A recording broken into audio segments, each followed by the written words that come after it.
Now, of course, students need to know where they're going. It's a source of some embarrassment to me how many years I spent teaching without telling my students where we were going. And it's kind of obvious, isn't it? If the students know where we're headed, we have more chance of arriving at the destination. But it's a mistake to think that the best way to do that is with a learning intention at the beginning of the lesson all the time. Starting every lesson with a lesson objective is a recipe for uninspired and uninspiring teaching. I have a little secret I'd like to share with you, gleaned out of thousands of hours of observation of classrooms all over the world, and the secret is this. Not all students are motivated. Just thought I'd share that with you in case you hadn't figured that out for yourselves. So let's look at clarifying, sharing, and understanding learning intentions. Mary Alice White has got this lovely metaphor of schooling as a voyage on a tall-masted ship with the teacher as the captain, the students as the crew, and there are these kind of chores like coiling and uncoiling the ropes, furling and unfurling the sails. And over time, these kinds of chores just take over. The routines, the inspections become the totality, not part of the journey. So she says very quickly, the daily life on board ship becomes all important. The daily chores, the demands, the inspections become the reality, not the voyage, nor the destination. And I like this quote because for many students in secondary schools, they're not actually aware that they're learning anything. They're just doing school. They're being inspected and graded more and more finely, so they actually emerge at the end of year 12 with this number on their forehead that actually signals their academic achievement. And it doesn't, those kids can completely miss the idea that they're a whole lot smarter than they were when they arrived in school. So I think one of the key things about learning intentions is it enables you to point out to students they can now do stuff that they couldn't do before. The power of learning intentions is nicely illustrated by this study here. So you've got 12 classrooms, 3 teachers, each teaching 4 of them, and they embarked on a 14-week experiment.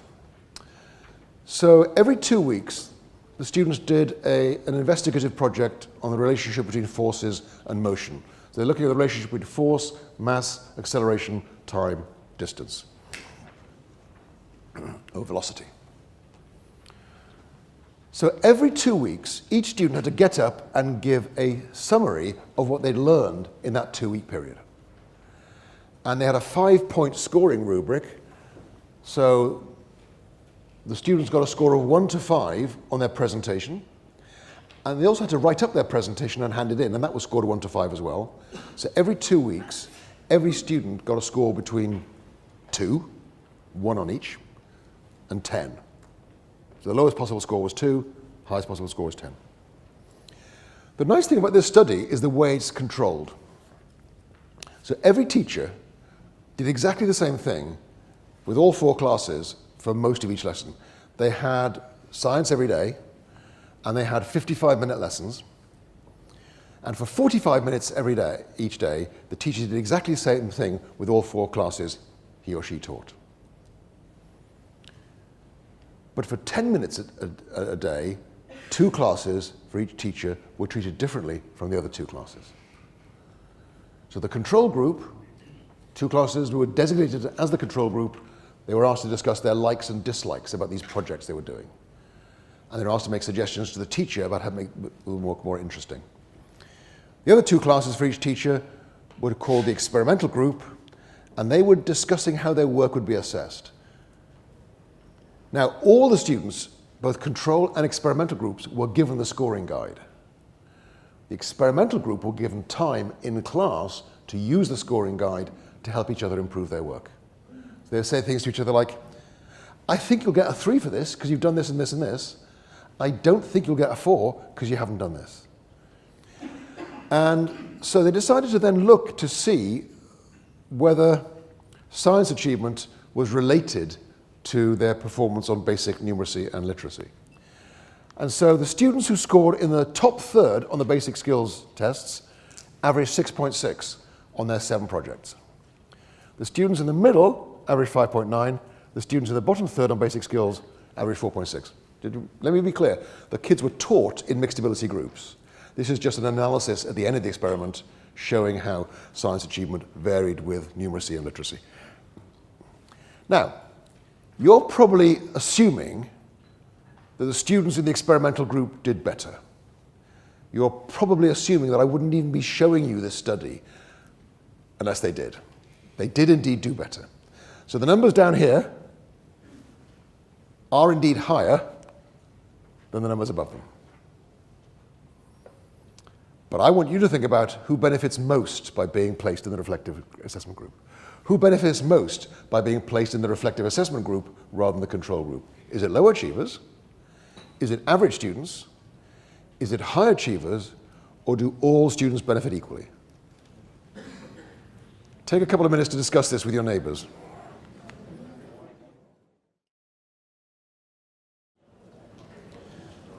Okay, so I'd like you to vote now on your choice.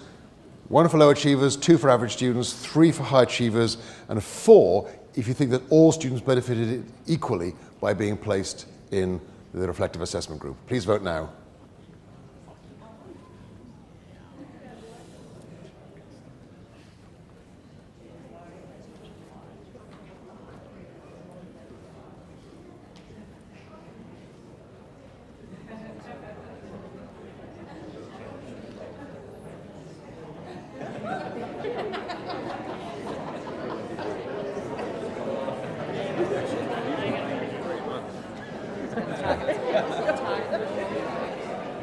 Hang on a minute.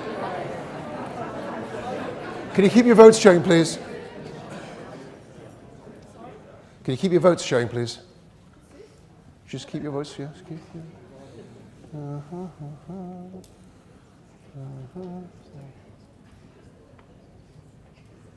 Thank you. Hands down. This is definitely the most interesting table.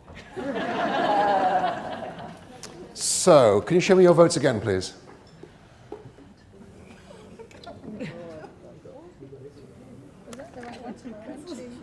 Okay, thank you.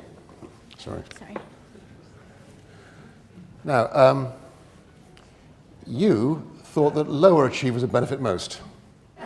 You also thought that low achievers would benefit most. Yes, I did. We discussed that together. I guess there's high achievers. Thank you. And in contrast, you thought that high achievers would benefit most. I was just considering that they've already come in with the whole package. Thank you. You thought that all students would benefit equally. Maybe I think I was being optimistic. Before I discuss these responses, I'd like you to reflect on this as a piece of teaching. So imagine I'm the teacher, these are the students. What was unusual about this as a piece of teaching? Things you wouldn't see in a normal classroom. You asked no questions. Say more? You asked no questions. I asked no questions. What do you mean by that? Well, you made statements. I made statements. Did you notice? Didn't ask a single question. So I just wanted to model for you the power of making statements rather than asking questions that we talked about yesterday. Anything? It didn't answer the questions. Right, yes. I didn't evaluate their responses at all. But I just wanted to model for you the power of wait time. Just that, just doing nothing. Sometimes just doing nothing is the hardest. Because if you answer your own questions, you set the tone for all subsequent exchanges with those students. Right. So I chose that table because it was the most diverse. Why did I do that? Because diversity, as a teacher, diversity is your greatest instructional resource. You see, if students are all agreeing, there are not going to be any differences of opinion. And what's interesting is when you hear people with opposing views to your own, you tend to strengthen your own views by saying, hang on a minute, when I'm listening to this person, how can I actually prove that that person's wrong? And when you're hearing somebody who's supporting your view, you're rooting for that person and cheering them on, metaphorically at least. Robert Swan is a polar explorer. He's actually the first man to walk to both poles. And I heard a talk he gave where he said something that really impressed me. He was talking about problem solving in adverse conditions. And he said, when everyone is thinking the same thing, no one is thinking. And that really made a profound impression on me, because this idea that actually we need that diversity, that difference to have productive discussions. And I engineered that by giving you a vague question. No matter how much you know about the research on peer tutoring and collaborative learning, you would not know enough to just know what the correct answer is here. I deliberately created ambiguity to get people's different views about this sort of thing. It looks traditional, but it's radical when you have this pedagogy of engagement the whole time, being forced to actually be on the spot, be ready to defend your answers, and you know there's a non-random chance. Yeah. I saw a lovely example in a classroom in Singapore the other day.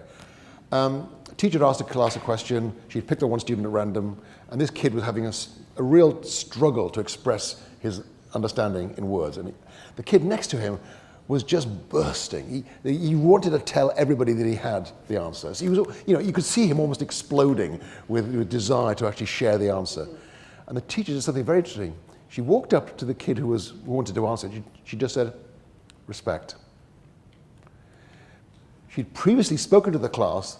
It was disrespectful not to allow a student to struggle and to actually express their own thoughts. We all have the right to be heard in this classroom. I just thought that it was a lovely, gentle way in which she actually just pointed out to that boy that he was actually being disrespectful of his neighbour's learning efforts by actually saying, "I know the answer, and I'll tell you." So the other thing that you can do a little bit, which involves behaviour. The danger, of course, when you do this with a group, is they'll be off task over there. Not if they know that as soon as I finish with the group in the hot seat table, I go to somebody else picked at random and say, "Which member of the group do you think defended their answer most effectively?" Yeah, not who do you agree with, which member of the group defended their answer most effectively. The reason I think this is very important is that if you want to create a community of learners, it's not enough that students are quiet when other students are speaking. They have to be listening appreciatively to each other. So I think one of the ways you can actually help this is when a student says something that sounds a bit odd or a bit off the wall, just get into the habit of actually saying, "That's actually much smarter than it sounds." So the way that you value those kinds of comments can actually make students a bit less dismissive of the views of others.